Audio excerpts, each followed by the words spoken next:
questions for Tony? Who's the number one quarterback? No, I'm just kidding. It was a layup off the bat. Thank you. What's just been the level of camaraderie and competition you've seen out of those guys so far through 2 days? It's awesome. I mean, to watch guys come out, compete, work with different groups, go back and forth. One guy makes a throw, another guy makes a throw. I mean, we've all had our ups and downs just through 2 practices right now, but it's fun to watch these guys go out and pick each other up, continue to encourage and push each other. When DJ got here and Luke got here in January, how much have they picked up? And for the two of them, it's obviously very different ones and experience both Daniel and not. How has it been watching the two of them kind of work together as both trying to learn the same thing? It's awesome. I mean, they're both eager to learn. Never afraid to ask a question, never afraid to say that they don't know, which is great for me as a teacher because it helps me as a coach and just get a better sense of where they're at in the process with it. But I mean, also just the calendar that we have, the time that we're able to spend with guys now just through the off season and everything.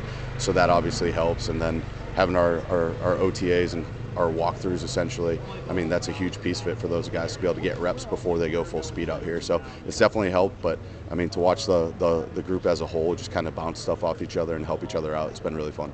What impresses you the most about each of them with how they approach the day-to-day, especially with the age difference? Right. Between Brock and DJ or between DJ and Luke? I don't know. I mean, I don't really slice it into the age group. I kind of, to be honest with you, I mean, I approached DJ when he first got here. I didn't take for granted what he knew and what he didn't know. I kind of stripped it all back and trying to build it all back up from the ground with a strong foundation. Just how we do things, our standard of doing things, whether it's X's and O's or whether it's just the day-to-day. So I mean, obviously DJ's got a great deal of experience to him, but at the same time, I mean, I can't take anything for granted with him, just like I can't take anything granted with Luke.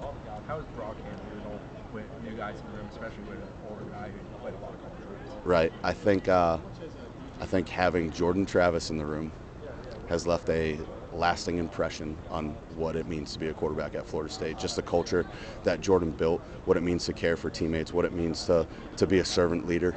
And that's something that Brock has definitely picked up from him, and it's we're all in this together, and we're competing, but we're in this together, and I'm here to make you better, and he's here to make him better. So Brock grown up a great deal in the last 12 months. I mean, obviously you get to college and it changes you, but do you notice a very big difference with him versus when you first got your hands on him when he walked in the door? yeah, I mean, Brock came in more mature than I'd say most true freshmen.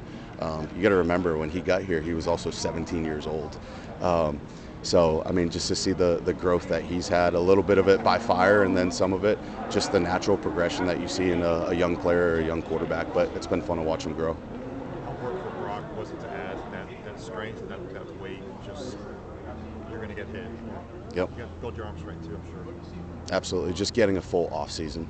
You know, Coach Storms does a great job with those guys. And, I mean, the bigger piece of it, more than just the strength component, is Coach Storms' program is built around creating leaders as well.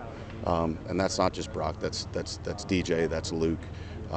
That's putting guys in uncomfortable settings and forcing them to kind of step out and get outside of their comfort zone, whether that's in the weight room or toward duty. So I think just the physical progress that he's made is impressive, and it's shown.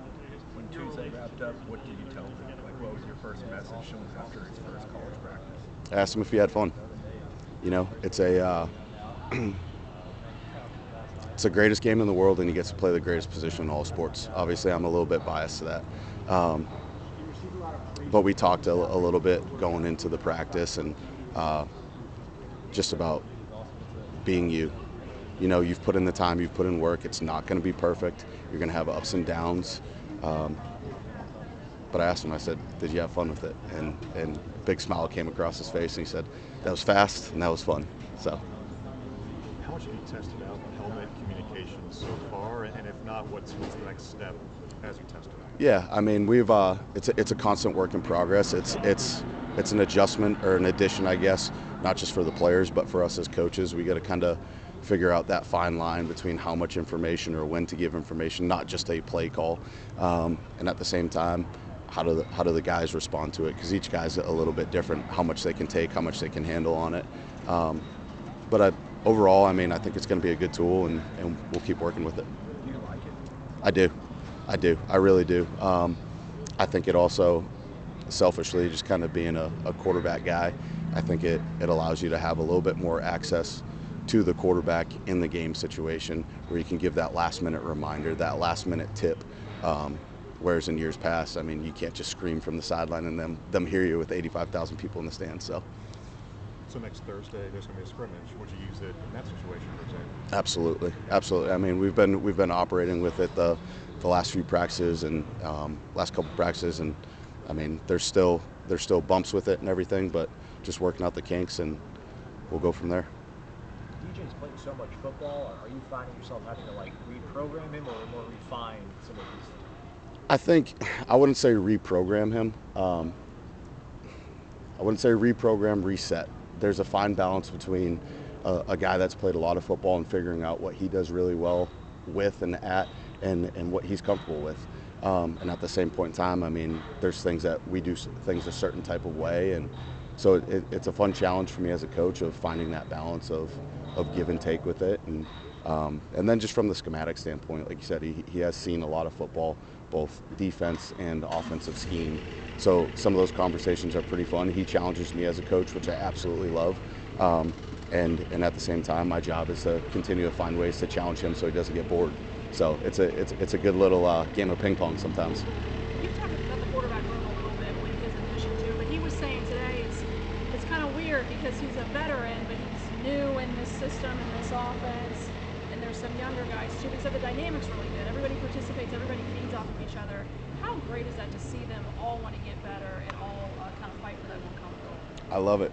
It's kind of the I'm a father as well, but like as a coach, I mean, it's kind of that same pride that you take seeing guys care about each other and care about each other's success. And it's not just our room, it's team wide, it's our program. And I mean, I think that you guys have seen that just with even just over the last couple of days, guys getting ready for their pro days, how coaches and teammates have impacted their lives and their careers. So Jordan seems ahead in his timeline to get back to the field. I mean, he's itching to work out for teams. I mean, how happy are you to see him that close? I get this smile on my face now, just this goofy grin, but I love that kid. I'm so proud of him and everything that he's been through, and the way that he's continued to push and battle back and go out and continue to pursue his dreams. I mean, got the chance to come here at Florida State and leave his legacy, and I'm so excited to watch him go out there and show everybody what he can do. Feel good? On the helmet comms, like theoretically, will you guys have the last kind of chess move between a defense and an offense with going out with 10 seconds before the play clock? Will that pretty much force the defense to declare?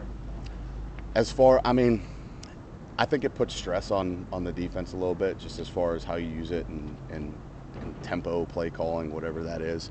But you can't forget, I mean, it's new for the defensive guys too. So there is some give and take both ways. It'll be interesting. It'll be fun to see how it goes. All right. Thank you. Awesome. Thank you, Tony. Appreciate you guys. Thank y'all.